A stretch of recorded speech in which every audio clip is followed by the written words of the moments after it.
OM월드 오토 리뷰에 다시 오신 것을 환영합니다. 오늘은 자동차 이야기를 잠시 뒤로 하고 항공우주사의 흥미로운 장으로 들어가 보겠습니다. 이번 주인공은 대한민국 최초의 우주 발사체 나로호, 공식 명칭으로는 한국형 발사체 1호 KSLVI입니다. 이 로켓은 단순한 기계가 아니라 국가적 야망, 과학적 성장, 그리고 세계 무대에서 우주 탐사에 도전하려는 의지를 상징합니다. 지금부터 그 예형과 성능, 내부 구조, 그리고 개발과 발사에 들어간 비용까지 하나하나 살펴보겠습니다. 먼저 나로호의 외관을 보면 국제협력과 공학적 정밀함이 그대로 드러납니다. 높이 33m, 직경 약 3m의 로켓은 깔끔한 원통형 구조로 흰색 도장 위에 태극기와 공식 로고가 새겨져 있습니다. 매끄러운 예형은 단순히 아름답기 위한 것이 아니라 공기 저항을 줄이고 대기권을 뚫고 나갈 때 발생하는 공기역학적 압력을 견디며 균형을 유지하도록 설계되었습니다. 발사대 위에 우뚝 선 모습은 날렵하면서도 강력한 힘을 품은 거대한 기계라는 인상을 줍니다. 특히 눈에 띄는 점은 2단 구조인데 하단은 러시아의 기술 지원으로 만들어진 추진체이고 상단은 한국이 독자적으로 개발한 위성 탑재체입니다.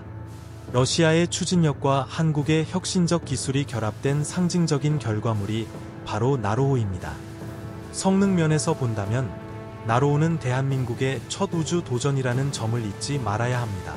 1단 추진체는 러시아제 RD-151 엔진을 사용했는데 이는 RD-191 계열을 개량한 것으로 약 170톤의 추력을 냅니다. 이 어마어마한 힘 덕분에 로켓은 갱음을 내며 발사대를 박차고 하늘로 솟구칠 수 있었습니다. 상단부는 한국이 직접 개발한 고체연료 로켓으로 최대 100kg 정도의 소형 위성을 지구 저궤도에 실어 올릴 수 있었습니다. 오늘날 기준으로 보면 탑재 능력은 다소 제한적이지만 첫 시도로서는 대단히 과감하고 의미 있는 도전이었습니다. 나로호의 발사 기록은 실패와 성공이 교차하지만 그 과정 자체가 값진 교훈이었습니다. 2009년 첫 발사와 2010년 두 번째 발사는 모두 실패로 끝났습니다. 첫 번째는 위성을 궤도에 제대로 올리지 못했고 두 번째는 분리 과정에서 문제가 발생했습니다. 하지만 세 번째, 2013년 1월의 발사에서는 마침내 성공적으로 위성을 궤도에 올리며 대한민국이 세계에서 11번째로 인공위성을 자력 발사한 국가가 되었습니다. 그 순간은 단순한 기술적 성공을 넘어 좌절을 딛고 일어선 집념의 상징이었습니다. 발사 장면을 외부에서 보면 압도적인 스펙터클이 펼쳐집니다. 로켓 하단에서 불꽃이 폭발하듯 분출되고 새하얀 연기가 발사대를 뒤덮으며 거대한 괴물이 천천히 그러나 멈출 수 없는 힘으로 하늘을 향해 나아갑니다. 이후 점점 속도를 올리며 하늘을 가르는 모습은 인간이 만든 가장 웅장한 장면 중 하나라 할 수 있습니다. 내부를 들여다보면 또 다른 세계가 펼쳐집니다. 자동차처럼 시트나 편의 장비가 있는 건 아니지만 그 복잡함은 훨씬 더 놀랍습니다. 일단 내부에는 RD-151 엔진과 거대한 연료 탱크, 그리고 압력 유지 장치들이 자리 잡고 있습니다. 이곳에는 등유와 액체산소가 극저온 상태로 저장되어 있으며 이를 안전하게 공급하기 위한 배관과 밸브, 제어 장치들이 거미줄처럼 얽혀 있습니다. 작은 오류 하나만 발생해도 전체 임무가 무너질 수 있기에 정밀함이 절대적으로 요구됩니다. 상단부는 한국이 자체 개발한 고체연료 추진체로 이루어져 있습니다. 이곳에는 작지만 강력한 모터가 들어있고 100kg급 소형 과학 위성을 싣도록 설계된 탑재 공간이 있습니다.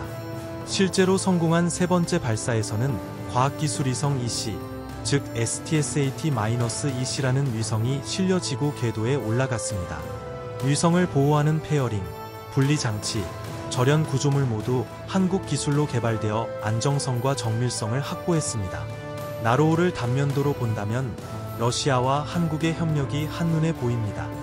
하단은 러시아의 강력한 엔진 기술이, 상단은 한국의 연구개발 역량이 담겨 있었습니다. 양쪽 모두를 이어주는 전자장치, 텔레메트리, 내비게이션 시스템은 극한의 진동과 고온, 그리고 우주의 진공 상태까지 버텨내야 했습니다. 그렇다면 비용은 어땠을까요? 나로호 개발 사업은 2000년대 초반 시작해 약 5억 달러가 투입된 것으로 알려져 있습니다. 발사 한 번에만 수천만 달러가 들어갔으며 러시아가 제공한 1단 추진체가 큰 비중을 차지했습니다.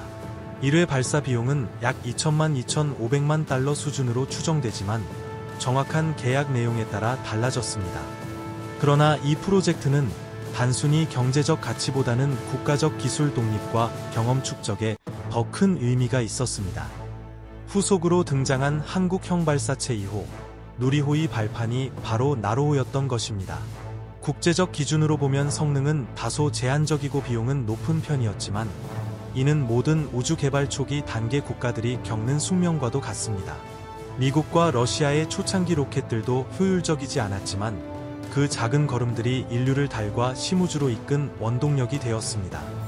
나로호 역시 대한민국의 작은 걸음이었지만 미래를 향한 거대한 디딤돌이었습니다. 이제 사람들은 나로호를 단순한 백색 로켓으로 기억하지 않습니다. 실패 속에서도 포기하지 않은 도전 정신, 국제협력의 복잡한 과정, 그리고 끝내 성공으로 마무리된 집념의 상징으로 기억합니다. 무엇보다 이 로켓은 누리호와 그 이후에 더 큰 꿈을 위한 불씨였습니다. 예형은 단순하지만 세련되었고 성능은 작지만 역사적이었으며 내부에는 첨단 기술과 협력이 응축되어 있었습니다. 비용은 크고 부담스러웠지만 그 가치는 돈으로 환산할 수 없는 미래였습니다. 나로호는 결국 실패 없는 성공은 없다는 진리를 보여주었습니다. 실패는 성공의 반대가 아니라 과정임을 증명했습니다. 그리고 한국은 이 과정을 통해 우주 강국으로 향하는 첫 발걸음을 내딛었습니다. 오늘 OM월드 오토 리뷰에서 전해드린 나로호 이야기는 여기까지입니다. 이처럼 과학과 공학, 그리고 역사를 담은 콘텐츠가 마음에 드셨다면 영상의 좋아요와 구독, 그리고 알림 설정을 부탁드립니다. 여러분의 관심과 응원이 저희가 더 깊이 있는 이야기를 전하는 힘이 됩니다. 다음 시간에도 더 흥미로운 기술과 탐험의 세계로 찾아오겠습니다. 그때까지 하늘을 올려다보며 잊지 마세요. 이제 하늘은 더 이상 한계가 아닙니다.